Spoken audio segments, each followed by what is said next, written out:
हमेशा की तरह बातें होती रहती हैं और वैसी बातें होती हैं जो आपके लिए बहुत ही रामबाण की तरह काम आता है। इस वक्त मैं बात करूं तो भाई मानसून आ चुका है और मानसून के साथ आई है एकदम उमस भरी गर्मी, और ये जो है बकरियों के लिए बहुत ख़तरनाक होता है। और यहाँ पर आज कुछ गाइडलाइन हम सुधीर सर से लेने वाले हैं कि कैसे इस मौसम में बकरियों का रख रखाव करेंगे। हमेशा सीज़न के हिसाब से जो है सुधीर सर का बहुत अच्छा सलाह आता है जो आपके काम आता है। तो सर अभी क्या सावधानियाँ रखनी चाहिए? बिल्कुल पवन जी, बरसात में जब गर्मी शुरू होता है तो उसमें विशेष सावधानी बरतना होता है। और सावधानी बताने से पहले सबसे पहले इन लोगों को धन्यवाद देंगे कि इतना भयानक गर्मी पड़ा, इतना भयानक गर्मी पड़ा। अभी तो बारिश एक दिन हो गया, लेकिन इसके 4 दिन पहले इतना भयानक गर्मी था कि ये लोग आ गए, यही बहुत आश्चर्य की बात है। यानी कि आश्चर्य ही नहीं, बकरी पालन के प्रति इनका जुनून प्रदर्शित करता है कि इतना गर्मी भूल गए और यहाँ आए। क्या बात। हाँ, और इस बार तो ऐसा भी हुआ कि किसी जरूरी काम से हम दिन में नहीं पढ़ा पाए, बहुत जरूरी काम पड़ गया। रात में भी क्लास लिया, रात में भी लोग पढ़े, रात में भी लोग जग जग के पढ़े हैं। क्या बात है। तो सर ऐसा लगता है आप ही की क्लास में होता होगा। नहीं, देखिए हमारी क्लास में जिसको सीखने की इच्छा रहेगा ना, रात दिन नहीं देखेगा, वो सीखेगा ही।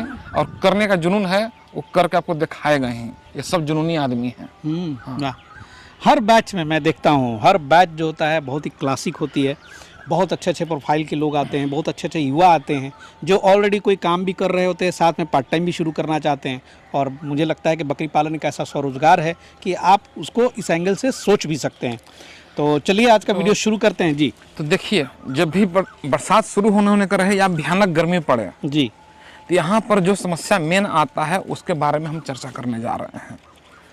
जब उमस पड़ता है, हो सकता है दूसरा राज्य वाले उमस नहीं पड़ता, वो नहीं समझ पाए। उमस मतलब यहाँ पसीना चलता है, चट चट चट चट करते रहेगा, कितना हवा चलेगा, पसीना नहीं सूखेगा। तो इस मौसम में क्या होता है, पाचन शक्ति कमजोर पड़ जाता है। और जब पाचन शक्ति कमजोर पड़ जाता है तो बकरियां खाना कम खाती हैं। उम्मीद करते हैं कि कुछ इंसान को भी ऐसा महसूस होता होगा, अरे बाप रे बहुत गर्मी पड़ा, खाना कम खाएंगे। तो भूख कम हो जाता है। जब भूख कम हो जाता है तो बकरियां खाना कम खाती हैं। जब खाना कम खाती हैं तो उसका सीधा असर उसके दूध पर आ जाता है, दूध भी कम हो जाता है। जब दूध कम हो जाता है तो जिस बकरी में दूध कम है या जिस ब्रीड में दूध कम है वहाँ पर समस्या आना शुरू हो जाता है। जैसे कि ब्लैक बंगाल बकरी में दूध बच्चा भर ही होता है। लेकिन यदि किसी का खराब क्वालिटी की बकरी है, ब्लैक बंगाल, उसमें दूध ऑलरेडी पहले से ही कम है और उमस के कारण बकरी खाना कम खाएगी तो दूध और कम हो जाएगा, तो बच्चा का ग्रोथ नहीं होगा। या यदि बहुत ज्यादा कम हो गया दूध तो बच्चा काफी मरेगा। अच्छा। हाँ, और ये समस्या दुधारू बकरी में नहीं आती है। कारण कि उसमें इतना ज्यादा दूध है कि थोड़ा सा कम भी हो जाएगा तो बच्चा पर कोई विशेष फर्क नहीं पड़ेगा। तो इस वजह से करना क्या चाहिए, इस भयानक गर्मी में उमस वाला गर्मी से बचाने की कोशिश करना चाहिए बकरियों को। अब कैसे करेंगे उसका आगे भी एक मेन टिप्स बताएंगे। सबसे पहला चीज, यदि आपके छत के ऊपर जी ओनली एस्बेस्टस है तो ऊपर पुआल डाल दें, कुछ अन्य चीज डालकर गर्मी को रोकें। फैन लगाएं, पेड़ पौधा है उसके पास में बकरी को बैठाएं ताकि वो उमस से बचे, गर्मी से बचे। साथ ही साथ जो मेन बात बोलने वाले वो बोलने जा रहे हैं, लीवर टॉनिक हर हाल में चलाएं। अच्छा। हाँ, इस सीजन में। हाँ, लीवर टॉनिक चलाएं, फिर 10 दिन गैप कर दिए, फिर चलाएं, फिर 10 दिन तक गैप कर दीजिए। इससे क्या होगा, उसका भूख बना रहेगा, बकरी खाना डाइट अच्छा लेगी, दूध बना रहेगा, बच्चा पर खराब असर नहीं आएगा। और ये विशेष सावधानी खास करके स्टॉल फीड वाले पर करना चाहिए, क्योंकि जिसकी बकरी चरने जाती है यानी कि फुल एक्सरसाइज हो रहा है तो उसके पाचन शक्ति पर उतना बुरा असर नहीं पड़ता जितना कि स्टॉल फीड वाले पर। तो जो भी बकरी पालन कर रहे हैं और उनकी बकरी यदि कम दुधारू है या ब्लैक बंगाल वाले हैं, ब्लैक बंगाल में दूध बच्चा भर नहीं होता है, वो इस टिप्स को जरूर अपनाएं। अच्छा सर, गर्मियों में मैं देखता हूँ कुछ लोग फार्म में, हालांकि बहुत सारे भाई फैन इस्तेमाल करते हैं और कुछ लोग देखते हैं कूलर लगा देते हैं, तो क्या कूलर सही रहता है? देखिए, जब कूलर या फैन, हमको उससे मतलब नहीं, अपने ऊपर आजमा कर देखिए कूलर में ज़्यादा अच्छा लग रहा है कि फैन में। अच्छा।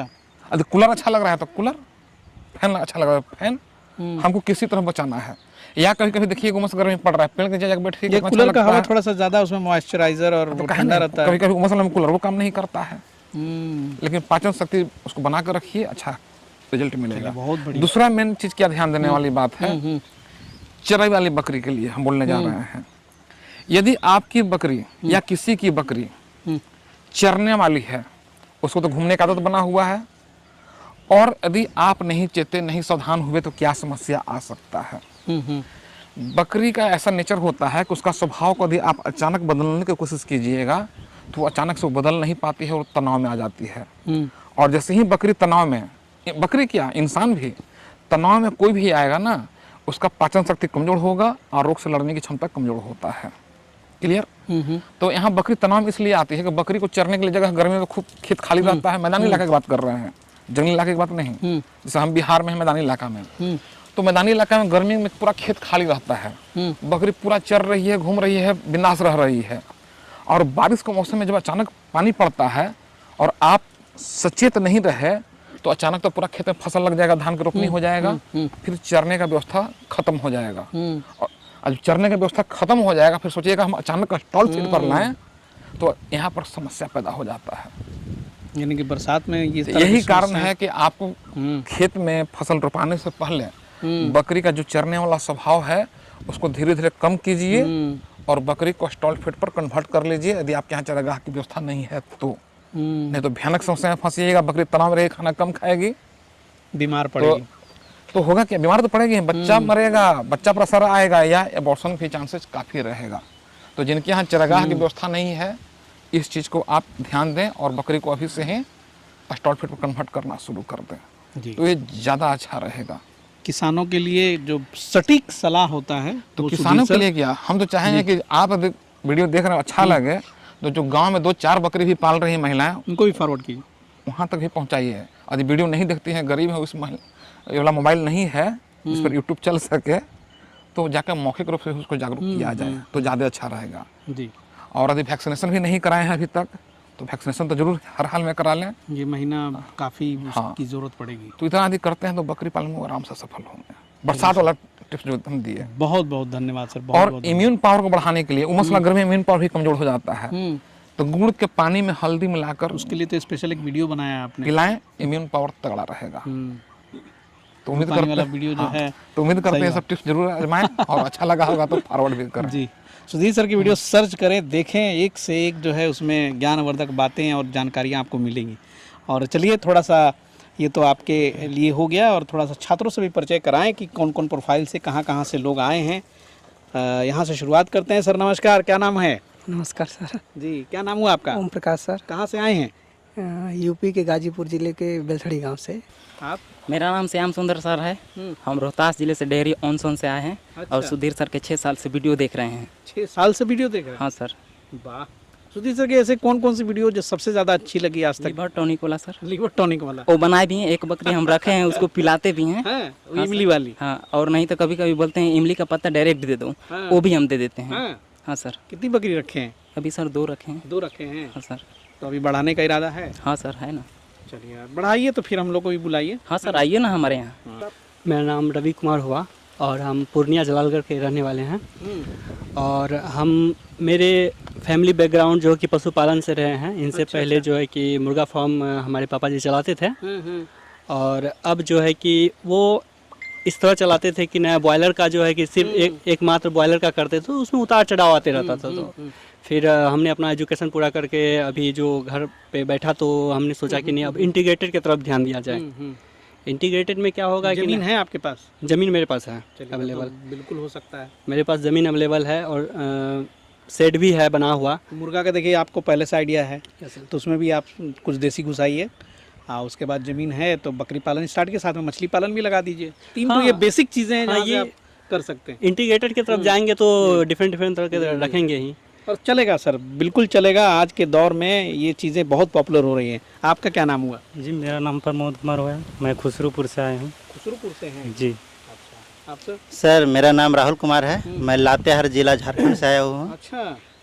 तो एक्चुअली में क्या हुआ सर, मेरा भी एक बिजनेस है, वो तेल मिल का है, आटा चक्की, किराना दुकान भी है। अच्छा। लेकिन यूट्यूब में सर का वीडियो देखे और बकरी फार्म में सक्सेस होने का ज़्यादा चांस है, इसलिए उस धंधा का और हम एक साइड बिजनेस के रूप में बकरी पालन करना चाहते हैं। चलिए, तो बहुत बढ़िया है। जी सर। तेल मिल अपना है और आटा अपना भी है, आटा चक्की भी है, अच्छा भी बिजनेस चलता है, किराना दुकान भी है। क्या बात है। फिर भी एक साइड बिजनेस के रूप में बकरी पालन को हम करना चाहते लेकिन बकरी पालन जो आप साइड बिजनेस कीजिएगा सर, तेल मिल आटा चक्की तो चल जाएगा, लेकिन इस पे फोकस्ड रहना पड़ेगा थोड़ा सा, ये एक हैं। समस्या सर है हम बकरी घर के पालन में। पीछे हाँ। ही अपना फार्म बनाया है। अच्छा, घर के साथ ही घर दुकान भी है वहीं पे, घर में ही दुकान है, दुकान में और घर के पीछे ही साइड में इसको पीछे साइड में। चलिए तब घर से करेंगे। आप सर? नमस्कार, मैं स्वरूप कुमार, मैं जमशेदपुर झारखंड से हूँ और मैं चाहता हूँ कि एक कॉमर्शियल गोट फार्म जो है कोलान क्षेत्र में जो इस्टेब्लिश हो। हम लोग जो है 3 बिजनेस पार्टनर हैं जो हम जो है यहाँ ट्रेनिंग लेने आए हैं ताकि हम लोग को बकरी पालन संबंधित सभी ज्ञान मिले और साइंटिफिक वे में जो है हम लोग को फार्म को इस्टेब्लिश करना है। जी जी जी। झारखंड में जो है ट्रेडर्स तो हैं बट प्रॉपर किसान जो है नहीं है।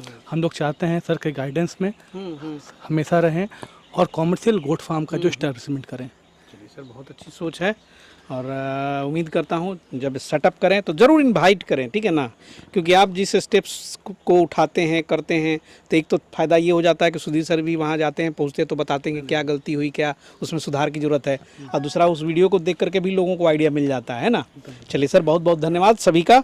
और चलिए इसी तरह से जो है सुधीर सर के साथ हर मुलाकात में कुछ नई नई चीज़ें जो हैं हम लेकर के आते हैं। जो हमारे दर्शक नए हैं, बिल्कुल पहली बार देख रहे हैं, ज़रूर इस चैनल को सब्सक्राइब कर लीजिएगा, नोटिफिकेशन बेल को दबा दीजिएगा। सुधीर सर से अगले सेशन में फिर हम लोग मुलाकात करेंगे, तब तक के लिए जय हिंद, जय भारत।